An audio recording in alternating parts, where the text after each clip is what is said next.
ambulancë njerëzish. Dhe një personi tek që hap zjarrin e 6 personave, ka një gjë që nuk përputhet. Ndërkohë këta të tjerë kanë dalë për gjatë. Pra të gjithë element të bënin të dyshojë që aty kishte diçka që kërciste.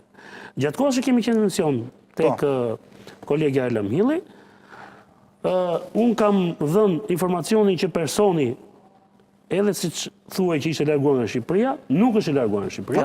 Nga që pata direkt kur bënte për emisionin, më rezultoi që ai ndodhej në territorin e Shqipërisë, nuk ishte larguar, pra ishte në zonë. Madje nuk donte të largohej, por ishte duke negociuar dorëzimin. Dhe nga krau tjetër ka patur tentativa për të komunikuar me personat të cilët shoqëronin shtetasin italian. Për të sqaruar rrethanat e ngjarjes. Pra,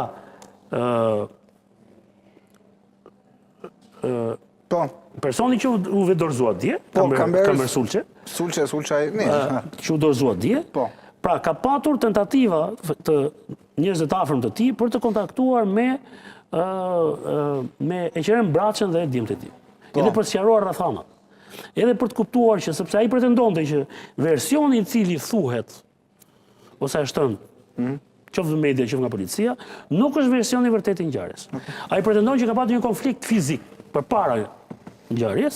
Pak konflikti mes autorit edhe mes autorit dhe personave të cilët, sepse ata nuk janë përplasur me drita në rrugë nacionale. Janë përplasur në livadë. Dhe ki parasysh, ata që gjuajnë me drita natën, projektorët janë shumë fuqishëm. Të përbën.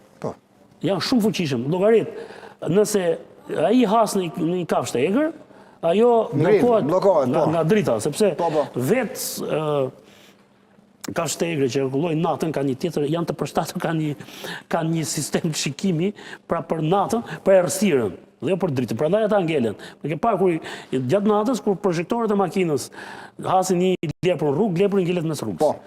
Tani projektori ka qenë, edhe këto janë projektorë profesionale, se janë goxha të fuqishëm. Dhe aty ka patur një përplasje në makinë.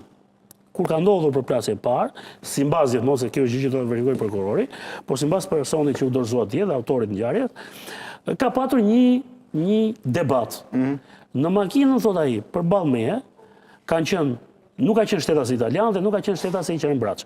Ata kanë qenë banesë. Nuk ka qenë fare? Jo, italian nuk ka qenë përgjatë. Fare. Kanë qenë persona të tjerë dhe ai thotë që kanë parë një person i cili më afro por që kishte një maskë në kokë. Kanë debatuar aty. Ai thotë kam dëgjuar edhe të shtona më mbrapa, por kjo është një gjë e provuar, që duhet provuar. Dhe në momentin kur ka ndodhur kjo gjë, ai s'e ka pasur armën me vete.